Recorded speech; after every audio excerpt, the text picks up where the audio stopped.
The Celtics looking sharp here in the first half. The Miami Heat have regained the lead after trailing by 17. Dragic a three-pointer. Bang! Tatum goes in a corner. Won't go. The tip misses. The Miami Heat take a 2-0 lead here in this best-of-7 conference final. Well, things definitely got heated last night. Miami going up 2-0 over the Celtics, 106-101, after Boston blew a second straight second-half lead, getting outscored by 20 in the third. And then there was after the game. Tensions really spilled over. ESPN's Malika Andrews reported that Marcus Smart was yelling at his teammates in the locker room before storming out, swearing, and then she heard sounds of things being thrown around and other players shouting as well. So things really seem to be reaching a new level of tense within the Celtics organization. Kendrick Perkins here with us now, former Celtic champion. Guys, look, there's a lot going on here. Other members of the team, they did downplay what happened in the locker room after the game, but Celtics, they're now down 0-2. So Stephen A., do you think the series is over at this point? I do believe it's over because I picked the Miami Heat to win in 7, and I don't see Boston winning 4 of the next 5 games. I just don't view it that way. So as a result, I do believe this series is over. I don't know how many games it'll end in. Maybe it'll end in 6. Maybe it'll end in 5 for all we know, or go 7. But I don't see the Miami Heat losing, 4 of the next 5 games. I just don't see that. That's number one. Number two, to put on my reporting hat, let me just tell y'all what I heard. In the aftermath of the game, Marcus Smart got into it. He was going off on the team, and Jaylen Brown stepped up and told him to calm down. We all a team. Let's come together, et cetera, et cetera. And they ultimately got into it. It was really about Marcus Smart and Jaylen Brown to some degree getting into a heated discussion. Jaylen Brown more so trying to calm him down, and Marcus Smart going the hell off. He didn't like the fact that he was called out for taking an ill-advised 3 when Jason Tatum and Jaylen Brown were both shooting field, or in Jason Tatum's case, shooting 50% from the field. Jaylen Brown shooting 57% from the field and 50% from three-point range. Yet this Marcus Smart, who has been making threes, who made a couple last night, took an ill-advised 3, and some folks had to talk to him about that. He didn't appreciate that as well from what I heard. But in the end, it's something that ultimately will blow over. That kind of stuff happens. Marcus Smart is highly competitive. He's a rough rider. I think he's been playing exceptionally well, and as far as I'm concerned, before last night was the MVP of the Boston Celtics in these playoffs, considering the level of consistency, the way he plays defense, and more importantly, him hitting three-point shots with regularity in a way that he never has throughout his career. So I give him a lot of credit, and I think that, obviously they'll come together because they got a lot of respect and love for one another. But that's what happened last night. In the end, the Heat, they've got their own rough riders. And somebody, we keep talking about Jimmy Butler, which we should. We keep talking about Bam Adebayo, who had 21 and 10 last night, which we should. Duncan Robinson is just a specialist. There are people in the NBA that are specialists. He is one of them in terms of his shooting ability. This brother pulls up from the parking lot. He hit 6 threes last night, 6 of his 12 threes. All 18 of his points came on three-pointers. That's what he's there for. He pulls up, and this brother he's a marksman, okay? And last but not least, is somebody going to mention Goran Dragic? He had 29 in game 1. He had 25 last night. This guy that's one of the older dudes on the Miami Heat squad is giving it to the Boston Celtics in these first 2 games. We saw Kemba Walker raise up and do a little something more offensively compared to what he had been doing over the previous 5 games in postseason competition. But Goran Dragic has been balling. He has been giving it to them. And unless somebody figures out a way to stop him, Miami, who overcame a 14-point deficit to win game 1, a 17-point deficit to win game 2, listen, I don't know how you're going to beat them if this dude keeps giving it to them the way he's been giving it to them. That's why I think this series is over. I agree with what you pointed out about the Heat. Duncan Robinson, not all three-point shooters are created equal. This dude is not just a three-point specialist. He's a next-level three-point specialist. That's a big thing for the Heat team to have. I want to address, I don't think the series is over. At this point, I'm taking the Heat because I started out thinking Boston would win. Like, this is a toss-up series. Boston will win it in 7 because of the shooting and the defense. Not that Miami can't shoot or play defense. But I like Boston in 7. I thought Gordon Hayward would be available. And given how their talent is distributed at the top of that team, they have 4 real big guns and then Marcus Smart also when it matters.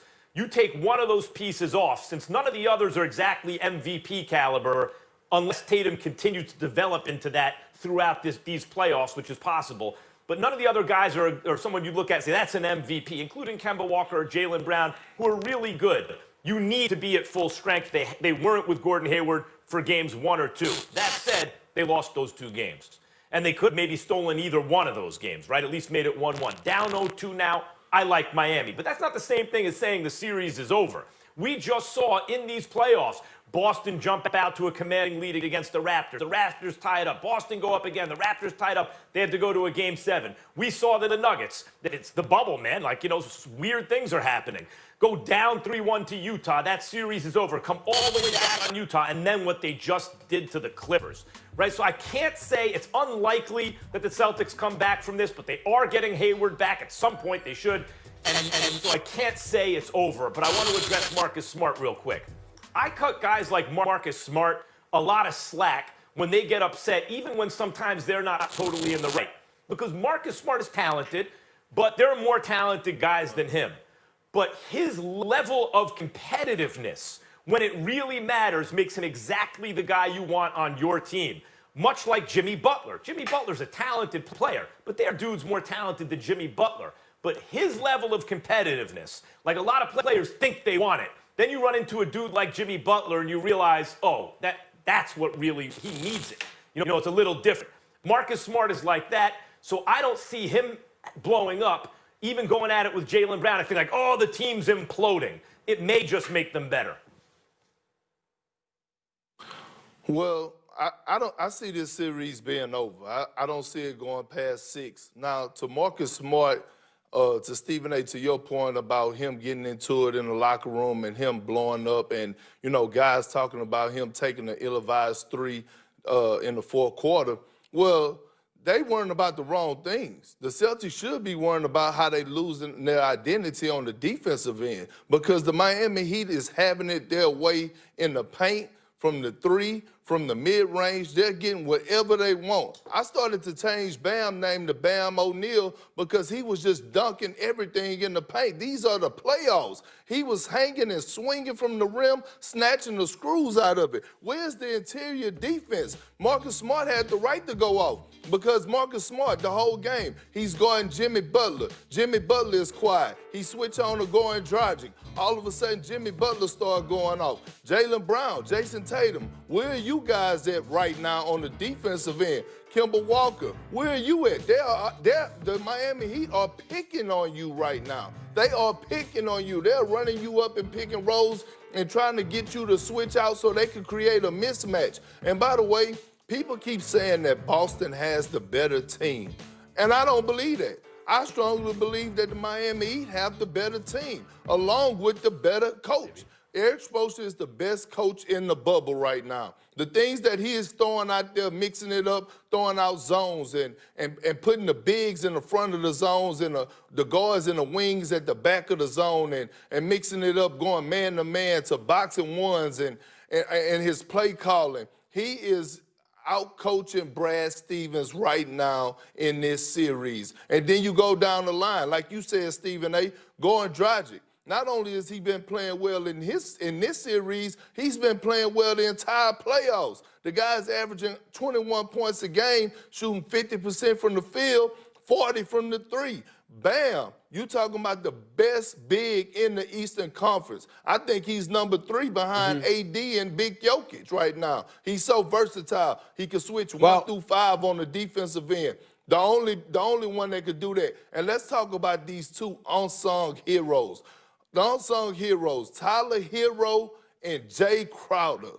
Wow. With some minutes they've been providing, the production. I thought Tyler Hero was just a scorer, but he does everything. He takes pride on the defensive end. He's able to make plays on the offensive end. He rebounds really well for a guard. And Jay Crowder, he's just a flat-out gamer.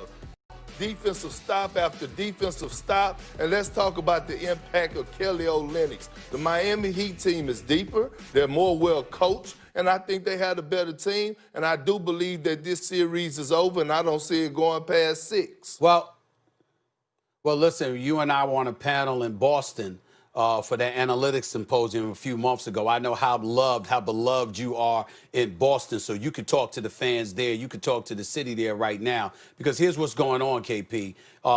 You're Marcus Smart. You were complaining about the coaching. You were complaining about shot selection. More importantly, you were complaining about lack of effort. All of that has something to do with coaching in terms of schemes, which brings us to Brad Stevens, who's getting out-coached in this series thus far. I will remind everybody that 10 times in his coaching career, Eric Spoelstra has been 2-0, up 2-0 in a series.